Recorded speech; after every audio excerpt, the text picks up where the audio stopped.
Hello my dear friends, तो आज हम बात करेंगे क्लास 8th हिस्ट्री का चैप्टर नंबर 7 जिसका नेम है civilising the native educating the nation.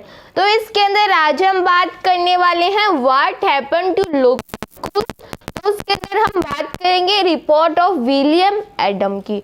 तो इसके पिछले वीडियो के अंदर हमने जाना था कि जो मिशनरीज आए थे, जो क्रिश्चियन मिशनरीज आए थे, वो अपने जो रिलीजन होता है उसको फ्लरिश कर रहे थे। तो उन्होंने बोल दिया कि अगर मॉरलिटी लानी है तो हमें जो क्रिश्चियन एजुकेशन होती है उससे ही मॉरलिटी आ सकती है। तो बाद में उन्होंने बात करके जो स्कूल्स हैं, बहुत सारे एजुकेशन इंस्टीट्यूशंस वो सभी बनाना स्टार्ट कर दिए, लेकिन ब्रिटिश ईस्ट इंडिया कंपनी ने उन्हें प्रमोट नहीं किया था।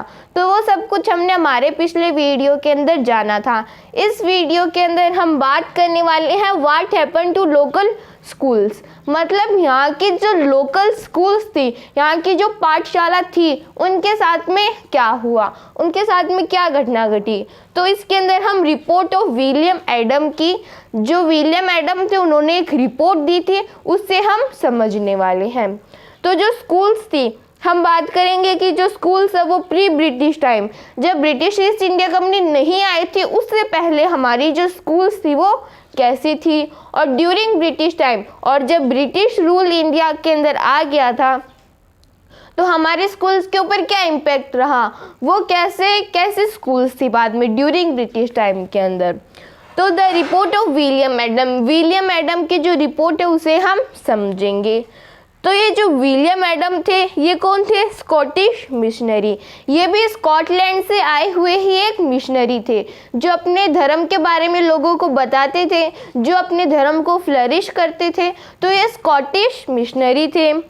Tour the district of Bengal and Bihar, वो बंगाल के डिस्ट्रिक्ट को और बिहार के डिस्ट्रिक्ट को टूर कर रहे थे, घूम रहे थे बंगाल के अंदर और बिहार के अंदर। Gave a report on the progress of education, और उन्होंने एक रिपोर्ट दी थी। जब वो घूम रहे थे तो उन्हें ब्रिटिश ईस्ट इंडिया कंपनी के कुछ ऑफिसर्स मिले और उन्होंने बोल दिया कि आप बंगाल और बिहार का जो भी एरिया है उसको टूर करो और हमें एक रिपोर्ट बना के दो कि यहाँ की जो स्कूल्स है वो कैसी है, उसके अंदर कैसे पढ़ाई होती है, स्टूडेंट्स कैसे पढ़ते हैं, स्टूडेंट्स की जो रूटीन्स है वो क्या है, उनका रूल्स क्या है।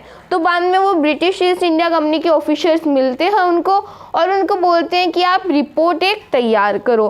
तो gave a report, William Adam एक रिपोर्ट तैयार करते हैं और बाद में वो ब्रिटिश ईस्ट इंडिया कंपनी को दे देते हैं। Gave a report on the progress of education, वो किसके ऊपर रिपोर्ट देते हैं? एजुकेशन के ऊपर। इन वर्नेकुलर स्कूल्स, वर्नेकुलर स्कूल्स कौन सी होती है? वर्नेकुलर स्कूल्स मतलब वहाँ की जो लोकल लैंग्वेज के अंदर स्टूडेंट्स को पढ़ाया जाता है। लोकल लैंग्वेजेस के अंदर कैसे? जैसे मान लो जो राजस्थान है, वहाँ के राजस्थान के अंदर राजस्थानी लैंग्वेज के अंदर पढ़ाया जाएगा, गुजरात के अंदर गुजराती के अंदर, वैसे अलग अलग वहाँ की लोकल लैंग्वेजेस के अकॉर्डिंग उन्हें पढ़ाया जाता है। तो उन्होंने एक रिपोर्ट दी है स्टूडेंट्स की एजुकेशन की वर्नेकुलर स्कूल्स के अंदर। तो ये जो विलियम एडम थे, इन्होंने जो रिपोर्ट दी थी वो बहुत ही ज़्यादा इंटरेस्टिंग थी। तो क्या था उनकी रिपोर्ट के अंदर, वो इतनी इंटरेस्टिंग क्यों थी, उसकी अब हम बात कर लेते हैं।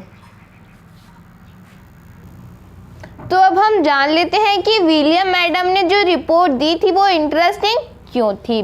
तो there were over 1 lakh pathshalas in Bengal and Bihar, जो बंगाल स्टेट है और जो बिहार स्टेट है उसके अंदर 1 लाख से भी ज़्यादा पाठशाला होती थी। पाठशाला क्या होता है?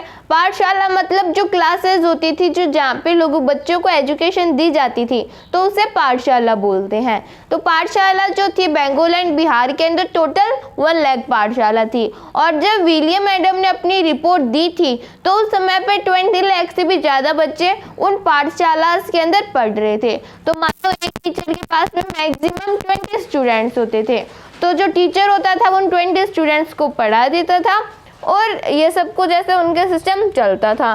तो 1 लाख से भी ज़्यादा पाठशाला थी बंगाल एंड बिहार के अंदर, और उसके अंदर 20 लाख से भी ज़्यादा स्टूडेंट्स पढ़ रहे थे। These institutions were set up by wealthy people, और ये जो इंस्टीट्यूशन है, ये जो स्कूल्स है, ये जो पाठशाला है, इन्हें कौन लगाता था? इन्हें जिसके पास में भी ज़्यादा पैसे होते थे, कोई वेल्दी पीपल होता था, कोई धनी व्यक्ति होता था, वो इन स्कूल्स को लगा देता था और एक गुरु को या फिर एक टीचर को खड़ा कर देता था, वो उन बच्चों को पढ़ाता रहता था। तो वेल्दी पीपल जो थे वो स्कूल्स वगैरह लगा देते थे और एक टीचर को वहाँ पे खड़ा कर देते थे। तो वेल्दी पीपल के द्वारा लगाई जाती थी। और द लोकल कम्युनिटी, और वहाँ के लोकल कम्युनिटी भी, वहाँ के जो भी लोकल पर्सन्स होते हैं वो भी लगा देते थे। वो सोचते थे कि हमारे बच्चे बड़े हो रहे हैं तो इन्हें एजुकेशन चाहिए, तो सभी मिलकर एक स्कूल, छोटी सी स्कूल्स बना देते थे। उसके अंदर एक टीचर आता था और वो उन बच्चों को पढ़ा के चला जाता था। At times they were started by a teacher. और अगर मान लो वहाँ पे कोई वेल्दी पीपल भी नहीं है, जो कम्युनिटी है वो भी स्कूल नहीं बना रही है, तो वहाँ के जो भी टीचर होता था, जिसको ज़्यादा नॉलेज होता था, तो वो खुद की ही स्कूल खड़ी कर लेता था और बाद में बच्चों को पढ़ा देता था। तो एट टाइम्स जो टीचर्स होते थे वो भी स्टार्ट कर दिया करते थे स्कूल्स को। अब द सिस्टम ऑफ एजुकेशन, तो यहाँ पे आएगा the system of education was flexible. मतलब ये जो भी एजुकेशन का सिस्टम था वो क्या था? फ्लेक्सिबल था, वाज फ्लेक्सिबल, बहुत ही ज़्यादा फ्लेक्सिबल था। फ्लेक्सिबल कैसे था? देयर वर नो फिक्स्ड फी, कोई फिक्स्ड फी नहीं होती थी, मतलब जिसको जितने पैसे देने वो उतनी ही फी देता था। अगर किसी पीपल के पास में ज़्यादा पैसे है तो वो जो टीचर होता था वो उनसे ज़्यादा पैसे ले लेता था। तो वैसे कोई फिक्स्ड फी नहीं थी, एकदम फ्लेक्सिबल सिस्टम था। नो प्रिंटेड बुक्स, और प्रिंटेड बुक्स भी नहीं होती थी। जैसे आज की तरह हम देखते हैं कि सब कुछ प्रिंटेड होता है, तो वैसे पहले नहीं होता था, कोई प्रिंटेड बुक्स नहीं थी। टीचर जो था वो ओरली बच्चों को पढ़ा देता था। नो सेपरेट स्कूल बिल्डिंग, अलग अलग स्कूल बिल्डिंग भी नहीं होती। जैसे छोटे बच्चों की अलग स्कूल बिल्डिंग होती है, फिर 6th से 8th की न्यू बिल्डिंग होती है, फिर वैसे अलग अलग बिल्डिंग भी नहीं होती थी। एक ही रूम के अंदर ही सभी क्लासेस को पढ़ा दिया जाता था। नो बेंचेस और चेयर्स, ना तो बेंचेस होती थी ना ही चेयर्स होती थी, बच्चे नीचे दरी बिठा के उसके ऊपर बैठ जाते थे। नो ब्लैक बोर्ड्स, और ब्लैक बोर्ड भी नहीं होता था। मैंने बताया ना, टीचर सब कुछ ओरली पढ़ाते थे, तो ब्लैक बोर्ड भी नहीं होते थे। No system of separate class, अलग अलग सेपरेट क्लास भी नहीं होती थी। जैसे 1st की दूसरी क्लास, 8th की दूसरी क्लास, 2nd की, वैसे अलग अलग क्लासेस भी नहीं होती थी ग्रेड के according. No roll class register, ना ही उसके अंदर कोई रजिस्टर होता था, ना ही बच्चों के रोल नंबर होते थे। सभी बच्चे आ जाते थे, जिसको आना है वो आ जाता था, वरना बच्चे एब्सेंट भी हो जाते थे। नो एनुअल एग्जामिनेशन, और एनुअल एग्जामिनेशन भी नहीं होती थी, जिसको बस वो वहाँ पे क्या होता था, एनुअल एग्जामिनेशन नहीं होती थी। मतलब जो टीचर होता था वो उनको ऐसे ही बताता था कि जीवन जो है वो कैसे जीते हैं, ना कि भी वो उन्हें फॉर्मूले रटवाते थे। बस वो ऐसे बताते थे कि जीवन को कैसे जीना है। तो एनुअल एग्जामिनेशन भी नहीं होती थी। And no regular time table, और कोई रेगुलर टाइम टेबल भी नहीं होता था, इतनी बजे आपकी रिसेस होगी, फर्स्ट पीरियड इतनी बजे लगेगा। तो वैसे कोई एनुअल टाइम टेबल, वैसे कोई रेगुलर टाइम टेबल भी नहीं होता था। तो इसी कारण से विलियम एडम ने बोला कि ये जो रिपोर्ट थी वो बहुत ही ज़्यादा इंटरेस्टिंग थी और वो बहुत ही ज़्यादा फ्लेक्सिबल थी कि ना तो कोई ब्लैक बोर्ड होते थे, ना बेंचेस होती थी, ना चेयर्स होती थी, ना ही रोल नंबर रजिस्टर्स होते थे, ना ही एनुअल एग्जामिनेशन लगती थी। तो ये सब कुछ ऐसा नहीं था पहले। अब तो फिर भी चीज़ें बदल गई है, जो ब्रिटिश ईस्ट इंडिया कंपनी है उन्होंने बदल दिया है। तो हमने देखा था कि जो एजुकेशन फॉर कॉमर्स वाला वीडियो था उसके अंदर हमने जाना था कि बहुत सारे अटेम्प्ट्स लिए गए थे एजुकेशन सिस्टम को इम्प्रूव करने के लिए। तो वैसे ही जो ब्रिटिश ईस्ट इंडिया कंपनी है वो बहुत सारे अटेम्प्ट्स लेती है। तो जो अटेम्प्ट्स लेती है वो हम अभी आगे वाले वीडियोज़ के अंदर पढ़ेंगे। तो हमने ये जो विलियम एडम की रिपोर्ट है इसके बारे में थोड़ा बहुत जान लिया। अब हम आगे बात करेंगे। तो अब हम थोड़ा बहुत और जान लेते हैं। तो fee dependent on the income of parents, मतलब पहले जो बच्चों से फी ली जाती थी, पहले जो पेरेंट्स से फी ली जाती थी वो किसके ऊपर डिपेंड होती थी? Income of parents. जो उनके पेरेंट्स हैं उनकी इनकम के ऊपर वो डिपेंडेंट होती थी। जैसे मान लो कोई एक बच्चा है, उसके पेरेंट्स जो है वो बहुत ज़्यादा गरीब है, तो वो जो टीचर होता था वो उनसे पैसे नहीं लेता था, वो उनको फ्री के अंदर ही पढ़ा देता था। और अगर मान लो कोई एक पर्सन है, उसका बेटा आता है स्कूल में और वो जो पर्सन है वो बहुत ही ज़्यादा अमीर है, तो वो जो गुरु होता था वो उनसे बहुत सारे पैसे ले लेता था, तो वो पैसे लेके जो गरीब होते उनके अंदर बांट देता था, तो सोसाइटी के अंदर इक्वलिटी आ जाती थी। तो वो जो गुरु होता था वो कैसे पैसे लेता था? वो इनकम ऑफ पेरेंट्स के अकॉर्डिंग पैसे लेता था। जिसके पास ज़्यादा पैसे उनसे ज़्यादा पैसे ले लेता था, और जो बहुत ज़्यादा गरीब हो उनसे पैसे नहीं लेता था।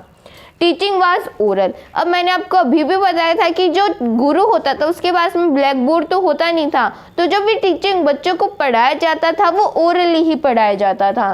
And the Guru decided what to teach, और वहाँ का जो टीचर होता था वो ही डिसाइड करता था, गुरु ही डिसाइड करता था कि आज हमें क्या पढ़ाना है। जैसे आज तो बहुत सारी चीज़ें बदल गई हैं, आज तो मान लो कोई मैथ्स का टीचर आता है तो हमें पता रहता है कि वो मैथ्स ही पढ़ाएंगे, हिंदी नहीं पढ़ाएंगे। तो वैसे लेकिन पहले ऐसा सिस्टम नहीं था। पहले जो गुरु होता था या फिर जो टीचर होता था वो ही डिसाइड करता था कि आज हमें क्या पढ़ाना है। गुरु की इच्छा हुई मैथ्स पढ़ाना है तो वो मैथ्स पढ़ाते थे। तो वैसे जो गुरु होता था वो ही डिसाइड करता था कि आज क्या पढ़ाना है। Students were not separated out into different classes. जो भी स्टूडेंट्स होते थे उनकी कोई भी अलग अलग क्लासेस नहीं होती थी। जैसे मान लो कोई स्टूडेंट्स का ग्रुप है जिसकी जो हाइट होती है वो इक्वल होती है, तो उनको थोड़ा पास में बिठा दिया जाता था, उनका एक ग्रुप बना दिया जाता था। जैसे एक रूम है, रूम भी नहीं होता था, जो पेड़ होता था उसके नीचे ही जो गुरु था वो उनको बच्चों को पढ़ा देता था। तो पेड़ के नीचे, तो जैसे मान लो कोई एक पेड़ है तो उसके नीचे बच्चों को पढ़ा देता था, और एक जितने भी इक्वल साइड्स के बच्चों को अलग अलग पढ़ाते थे। जैसे एक कोई ग्रुप है जिसकी हाइट जो है वो मीडियम है, वो मान लो मीडियम है तो उनका एक अलग ग्रुप बना दिया। अगर किसी की हाइट बहुत ज़्यादा है तो उनका एक अलग ग्रुप बना दिया, और जिनकी बहुत कम है उनका बहुत एक अलग ग्रुप बना दिया। तो वैसे गुरु अलग अलग ग्रुप बना देते थे, और बाद में गुरु जो है उनसे सेपरेटली जाके बातें किया करते थे। अगर इनको कुछ पूछना होता था अपने टीचर से तो गुरु जो है वो उनके पास में अलग अलग जाके पूछा करते थे पर्सनली। एडम डिस्कवर्ड, जो विलियम एडम थे उन्होंने डिस्कवर्ड किया that this flexible system was suited to local needs. मतलब ये जो फ्लेक्सिबल सिस्टम है ये वहाँ की लोकल नीड्स को शूट करता है। कैसे शूट करता है? तो उनकी लोकल नीड्स को कैसे शूट करता है वो अब हम जान लेते हैं। जैसे मान लो कि जो हार्वेस्टिंग की फसल होती है, हार्वेस्टिंग मतलब मान लो कि जो फसल है वो पक के तैयार हो गई है, अब हमें उस फसल को काटना है। तो हार्वेस्टिंग सीजन के अंदर क्या होता था, वो जो बच्चे होते थे उनके पेरेंट्स को या फिर उन बच्चों को भी खेत के अंदर काम रहता था, और जो टीचर होता था उसे भी अपने खेत के अंदर काम रहता था। तो उस गुरु ने बोल दिया कि अब हम जब हमारी फसल की कटाई करके ही बाद में अपनी स्कूल को ओपन करेंगे। तो सभी बच्चे अपने खेत के अंदर चले जाते थे। हार्वेस्टिंग की फसल मतलब फसल को काटने के बाद में फिर से स्कूल के अंदर आ जाते थे। तो उनकी लोकल नीड्स को वो शूट करता था, ऐसे बोला था विलियम एडम ने।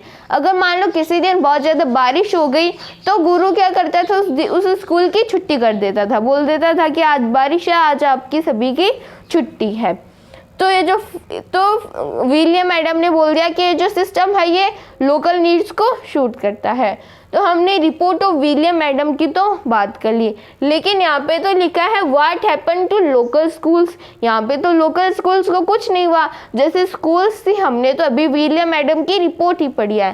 तो लोकल स्कूल्स को क्या होता है उसे हम हमारे नेक्स्ट वीडियो के अंदर पढ़ने वाले हैं। तो न्यू रूल्स, न्यू रूटीन्स, ये सब कुछ हम हमारे नेक्स्ट वीडियो के अंदर पढ़ेंगे। If anybody have any type of doubt, any type of query, then please mention in the comments below.